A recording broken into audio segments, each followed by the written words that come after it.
Hello, my name is Jacqueline Guerreri, and I am a chemistry teacher at Curtis High School, and I'm going to be talking about my unit on acids, bases, and salts. I do this unit for high school Regents chemistry in New York, and it involves a lot of laboratory experiments to help students understand.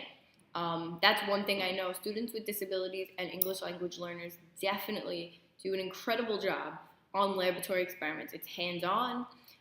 They work with students heterogeneously so they can help them with the written part of the assignments, or I created visual templates to help them.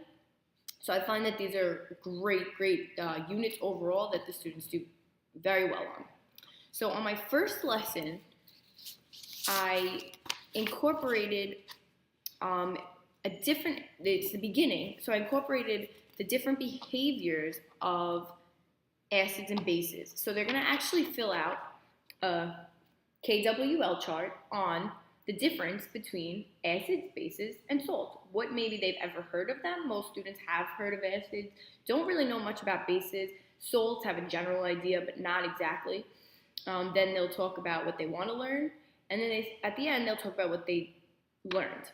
They also use their New York State reference table of chemistry to compare Table K and Table L.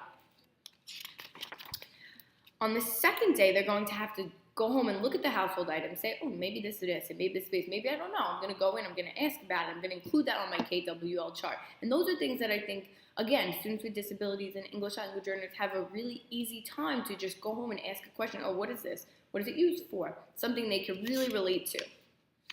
So when they come in on the second day, they will be able to then create a Venn diagram of acids, bases, and salts. And this is a great comparative tool that they really can utilize because they all conduct electricity, but they all have such differences with their pHs and so many other ways. So I noticed, and they could use pictures, they could use visuals. I have a printer that they can print things out and put it on. So this is something that I've also noticed has really been able to help them in order to succeed in that next lesson.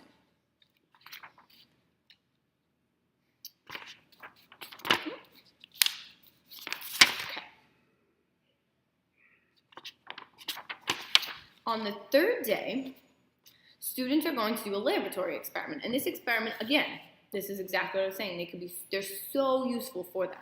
They're going to compare acids and bases. So they're going to actually perform different tests using different types of equipment. Litmus test, a pH, phenolphthalein, and a reaction with magnesium. This one is particularly cool because it's really bright. They have to follow all lab procedures, all the safety rules, and they will find out how this compares. So again, they're doing it themselves rather than me just teaching it to them. Science should be about discovery, experiment. So it's a really great lesson, and they do very well. It's just a way that language could be not a problem when you're doing an experiment compared to reading something that might be more difficult. Okay, so on the fourth day, students are actually going to complete a double entry chart for watching a film, and it's going to have a video that talks about real life applications, plus we're going to be talking about real life applications and how they can use this information in real life. So this is something also they're going to have to do that later in life, and it starts preparing them to engage in something. And then on the last day, we're going to do another experiment, which is even more fun, and it's about titrating an acid and a base.